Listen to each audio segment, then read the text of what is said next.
नमस्कार दोस्तों, आप सभी का दिल से स्वागत है। सोचो, अगर तुम्हारे पास ऐसी पावर हो जिससे तुम किसी को भी अपने हिसाब से कंट्रोल कर सको, बॉस को कन्विंस करना, दोस्त से अपनी बात मनवाना या यहाँ तक कि किसी अनजान इंसान को अपने इशारों पर नचाना, ये कोई जादू नहीं है। ये साइकोलॉजी का सबसे डार्क कोना है जिसे पावरफुल लोग इस्तेमाल करते हैं और आज तुम इसे सीखने वाले हो। लेकिन ध्यान से सुनो, ये सिर्फ एजुकेशन पर्पस के लिए है। गलत इस्तेमाल मत करना, क्योंकि ट्रिक इतनी पावरफुल है कि इसे जानने के बाद तुम्हारी सोच बदल जाएगी। हो सकता है तुम इसके लिए तैयार ना हो, लेकिन फिर भी देखो, अब गेम शुरू करते हैं। Trick number 1, the illusion of choice. क्या तुमने कभी सोचा है कि लोग तुम्हारी मर्जी से डिसीजन क्यों नहीं लेते? क्योंकि उन्हें लगता है कि वो खुद कंट्रोल में है, लेकिन असली एक्सपर्ट उन्हें ऐसी चॉइस देते हैं जिससे वो तुम्हारे हिसाब से ही सोचें। कैसे? मान लो तुम अपने दोस्त से चाहते हो कि वो तुम्हारे साथ बाहर चले। अगर तुम सीधे बोलोगे चल बाहर चलते हैं, तो शायद वो मना कर देगा।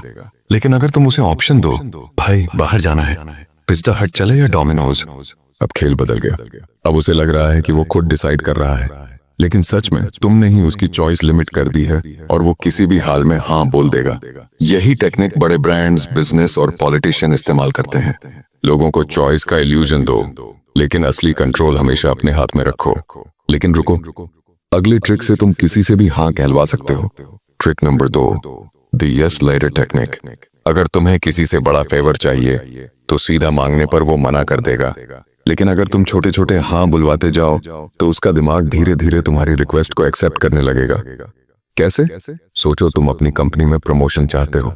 अगर तुम सीधे जाकर बॉस से कहो, सर मुझे प्रमोशन चाहिए, तो बॉस का जवाब होगा, अभी नहीं, अगले साल देखते हैं। लेकिन अगर तुम यस लैडर से अप्रोच करो, पहले छोटा फेवर मांगो, सर क्या मुझे इस नए क्लाइंट मीटिंग का हिस्सा बनाया जा सकता है?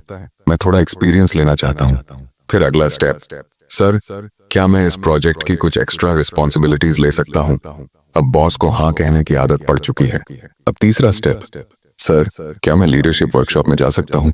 इससे मेरी स्किल्स और बेहतर होंगी। और आखिर में, सर मैंने इस साल एक्स्ट्रा जिम्मेदारियां उठाई हैं, क्लाइंट्स भी खुश हैं, क्या अब मेरी प्रमोशन अप्लाई करने की संभावना बन सकती है? अब क्या होगा? बॉस पहले ही 3-4 बार हाँ बोल चुका है, तो अब तुम्हारी प्रमोशन रिक्वेस्ट पर नहीं कहना मुश्किल हो जाएगा। उसे भी महसूस होगा कि तुमने धीरे धीरे अपनी वैल्यू दिखा दी है और प्रमोशन के लायक बन चुके हो। यही ट्रिक सेल्समैन, पॉलिटिशियन और लीडर्स यूज करते हैं। लोगों को छोटे छोटे हाँ बुलवाने की आदत डालो, फिर बड़ा फेवर मांगो। Trick number 3, the guilt trap. लोग हमेशा लॉजिकल नहीं होते, लेकिन इमोशनल जरूर होते हैं। और अगर तुम किसी को गिल्टी फील करा दो तो वो तुम्हारी बात मानने पर मजबूर हो जाएगा। कैसे? अगर तुम किसी से उसकी गाड़ी मांगना चाहते हो तो सीधा मत कहना, भाई क्या मैं तेरी कार ले सकता हूँ? 90% लोग मना कर देंगे। बल्कि ऐसे कहो, यार मैंने हमेशा तेरी हेल्प की है, पिछली बार तुझे 2000 रुपये दिए थे, याद है? अब बस एक छोटा सा फेवर चाहिए, कार मिल सकती है। अब सामने वाले को गिल्ट फील होगा कि उसने तुमसे पहले हेल्प ली थी और वो ना नहीं कह पाएगा। Trick number 4, false memory planting. हमारी यादें परफेक्ट नहीं होती। हम जितना सोचते हैं उतना भरोसेमंद हमारा दिमाग नहीं है, और स्मार्ट लोग इस कमजोरी का फायदा उठाते हैं। अगर तुम किसी को बार बार एक झूठी बात कहो तो उनका दिमाग इसे सच मानने लगेगा।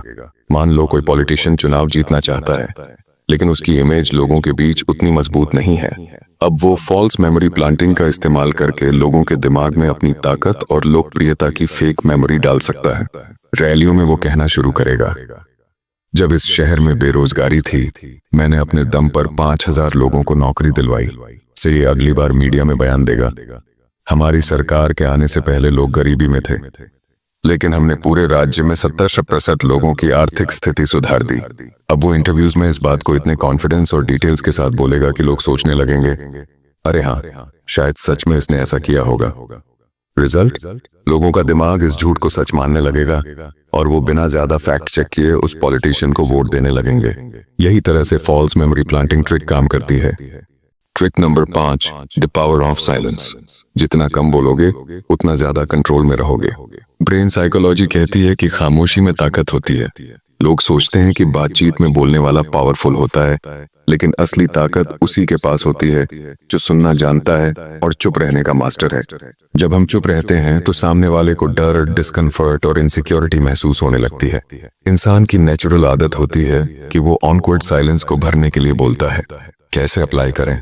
मान लो तुम्हें अपने किसी दोस्त पर चोरी का शक है और तुम्हें उससे सच निकलवाना है, तो ये मत कहना भाई तूने चोरी की, सीधा सवाल बचाव करेगा, बल्कि कहो भाई मुझे सब पता है। फिर चुप रहो। जितनी देर तुम साइलेंस रखोगे, सामने वाला घबराने लगेगा और खुद ही सब सच उगल देगा। जब किसी से डिस्काउंट लेना हो तो मत कहो क्या 30% डिस्काउंट मिलेगा, सामने वाला साफ मना कर सकता है, बल्कि कहो 30% डिस्काउंट तो मिल ही जाएगा, है ना? फिर चुप रहो। सेल्स में ये ट्रिक बहुत पावरफुल होती है। जैसे ही तुम चुप रहोगे, सामने वाला खुद ही डील क्लोज करने के लिए हाँ बोल देगा। और जब किसी डिबेट में जीतना हो, अगर तुम्हारा कोई दोस्त या दुश्मन बहस में तर्क दे रहा है तो बहस मत करो, बस चुपचाप उसकी आंखों में देखो और मुस्कुराओ। सामने वाला खुद ही सेल्फ डाउट में अपने पॉइंट को कमजोर कर देगा। जब किसी को अपनी ताकत दिखानी हो, कम बोलो, सोच समझ कर बोलो। मिलते हैं दोस्तों अगले वीडियो में। अगर वीडियो पसंद आया हो तो लाइक और शेयर करें, चैनल को सब्सक्राइब करना ना भूलें और कमेंट में अपने विचार लिखें। धन्यवाद।